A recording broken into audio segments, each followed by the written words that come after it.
بسم اللہ الرحمن الرحیم. ہزاروں لاکھوں کروڑوں درود نبی اکرم صلی اللہ علیہ وآلہ وسلم پر اور آپ کی آل پر.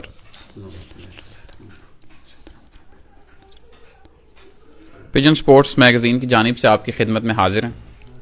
آج جس شخصیت سے ہم گفتگو کرنے جا رہے ہیں میں ان کا شارٹ سا انٹرو آپ کو دیتا چلوں. ایک نہایت ہی مخلص شخصیت، کبوتر پروری کے حوالے سے، انسانیت کے حوالے سے جتنی بھی ان کی تعریف کی جائے شاید کم ہے. اس شوق سے ریلیٹڈ الیکٹرانک میڈیا کے ذریعے جیسے بھی ان سے ممکن ہو سکا انہوں نے اپنے دوستوں کی اور نوجوان کبوتر پروروں کی رہنمائی کی اور بے لوث رہنمائی کی. اور میں سمجھتا ہوں کہ کبوتر پروری میں ایسے حضرات کا ہونا شاید کبوتر پروری کے لیے ایک بہت بڑا اعزاز ہے. جی میری مراد استاد خان محمد بارہ آف لاہور صاحب سے. سگنل کی پرابلم کی وجہ سے جو ہے بیچ میں رابطہ ہمارا کٹ گیا تھا. جی سب سے پہلے میں خان صاحب کو گجرات دتےوال کی دھرتی پہ جو ہے وہ ویلکم کرتا ہوں. جی ویلکم خان صاحب. سر مہربانی. ٹھیک ہے. میری آج خان صاحب سے ملاقات ہوئی اور ایک سوال جو سب سے پہلے میں خان صاحب سے کرنا چاہوں گا کہ ایک انسان کی تربیت ہوتی ہے جو اس کو گھر سے ملتی ہے، جو اس کے والدین کرتے ہیں وہ اس کی شخصیت میں بڑی اہمیت کا حامل ہوتی ہے. ایک وہ تربیت ہوتی ہے جو اس کھیل میں شاید انسان جو ہے وہ اپنے استاد سے لے کے آگے چلتا ہے. اور ان کی شخصیت کو دیکھتے ہوئے جس طرح وہ اس شوق کی بے لوث خدمت کر رہے ہیں، یہ سوال میرے دل میں اجاگر ہوا کہ میں ان سے ان کے استاد کے بارے میں پوچھوں کہ ان کی اتنی بہترین جو تربیت ہے اس شوق میں وہ کس ہستی نے جو ہے وہ کی. جی خان صاحب. پہلی بات تو یہ ہے کہ آپ نے جتنی میری تعریفیں کی ہیں نا یہ ساری غلط ہیں. تعریف صرف اللہ کی ذات کے لیے ہے. کوئی شک نہیں. ہم تو گناہ گار سے بندے ہیں یار، تو تعریفوں سے دوری رکھا کریں.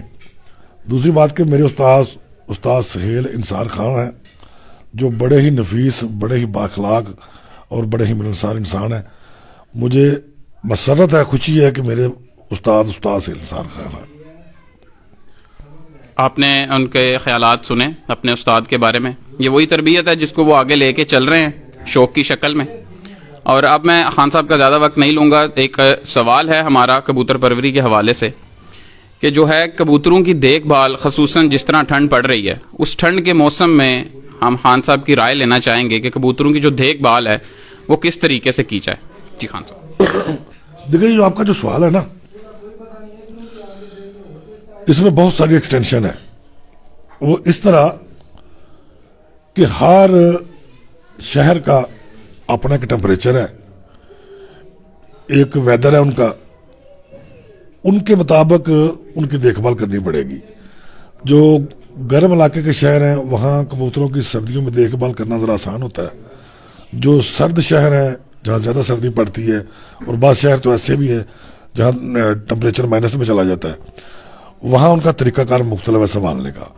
ہم ایک ہی طریقے سے ہر شہر میں کبوتر نہیں سنبھال سکتے سردی سے بچانے کے لیے. سب سے پہلی بات جو اس میں موٹی موٹی باتیں ہیں وہ میں آپ کو بتا دیتا ہوں جو ہر جگہ جن کی ضرورت پڑتی ہے. سردیوں سے پہلے نا کبوتروں کی ڈی ورمنگ لازمی کریں. اگر آپ کے کبوتروں کے اندر کیڑے ہیں نا، آپ سونا کھلائیں، چاندی کھلائیں، وہ کبھی تندرست نہیں رہیں گے. ڈی ورمنگ کرنے کے بعد ان کو اینٹی بایوٹک کے کورس کر لیں. اینڈروسول ایس کا کر لیں، اینڈروسیم کا کر لیں، یہ دونوں ایک ہی چیزیں ہیں.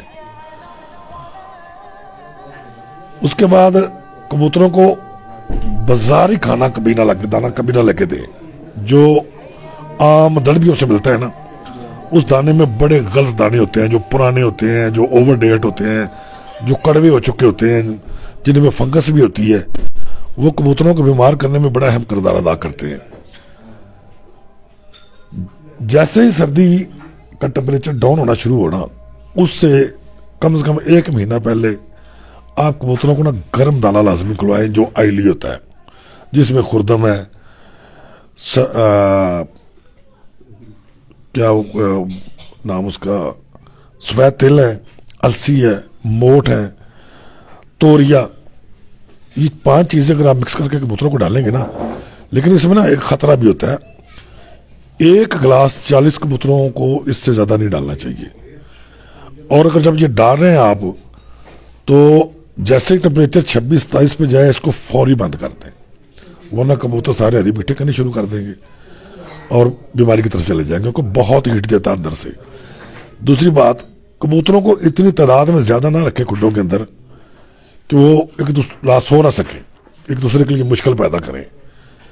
وہ کبوتر کبھی بھی تندرست نہیں رہیں گے. دیکھیں جو جانور سٹریس میں رہتا ہے نا, جو ذہنی ٹینشن میں ہے, پریشانی میں, وہ کبھی بھی فزیکلی ٹھیک نہیں رہ سکتا. نہ اس کی خوراک اسے ہضم ہوتی ہے, نہ وہ اچھے طریقے سے سو سکتا ہے, نہ وہ اچھے طریقے سے اس کا بہیو رہتا ہے.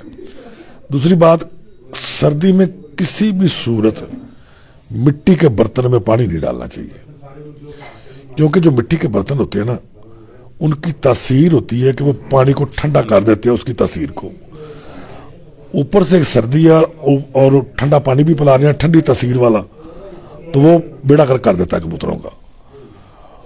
اور کبوتروں کو فل دروازے بند کر کے کبھی نہیں رکھنا چاہیے. جب بھی دروازوں کے آگے کوئی کپڑا وغیرہ لگائیں, اوپر کم سے کم آدھا فٹ نہ گیپ چھوڑیں تاکہ ہوا کی سرکولیشن ہوتی رہے, وینٹیلیشن ہوتی رہے. اور کوشش کریں اگر فرش گیلے ہو گئے نا, ان کے اوپر کوئی ایسی چیز ڈالیں جیسے پلاسٹک پیرس ہوتا ہے, اس کو ڈال دیں تاکہ وہ خشک ہو جائے. اور پلاسٹک پیرس جو نمی کو چوس لیتا ہے وہ جلدی خشک کر دیتا ہے. جو کھڈوں کے اندر بچے ہیں ان کے اندر اگر جگہ گیلی ہو گئی ہے تو ان کے نیچے بھی پلاسٹک پیرس ڈالیں, وہ فوری طور پہ اس پانی کو چوس لیتا ہے اور خشک ہو جاتا ہے. جی میں خان صاحب کی آپ لوگوں نے باتیں سنی, بڑے اچھے اور بڑے مختصر وقت میں انہوں نے کافی جو ہے وہ نوجوان کبوتر پروروں اور بلکہ سارے کبوتر پروروں کو جو ہے وہ سردیوں کے موسم کے بارے میں آگاہ کیا.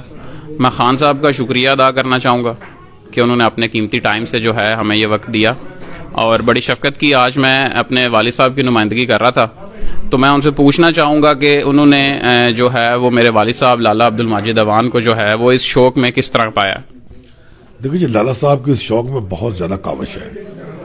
وہ بڑی دیر سے اس شوق کے ساتھ انصاف کر رہے ہیں, اس کی ایڈورٹائزمنٹ کر رہے ہیں, اس میں خدمات انجام دے رہے ہیں. تو ان کے اس کردار کو بلایا نہیں جا سکتا جنہوں نے کبوتر پروری میں اس کو سب کے سامنے لائے ہیں.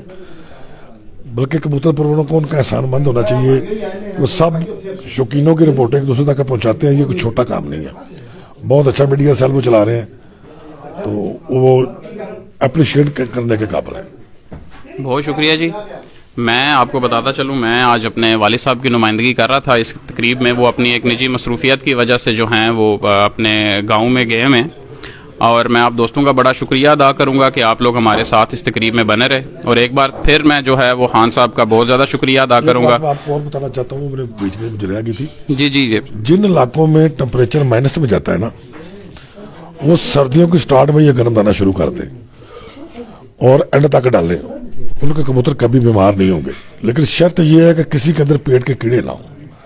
پیٹ کے کیڑے ہوں گے تو کسی کے کبوتر ٹھیک نہیں رہیں گے, نہ سردی میں رہیں گے نہ گرمی میں رہیں گے.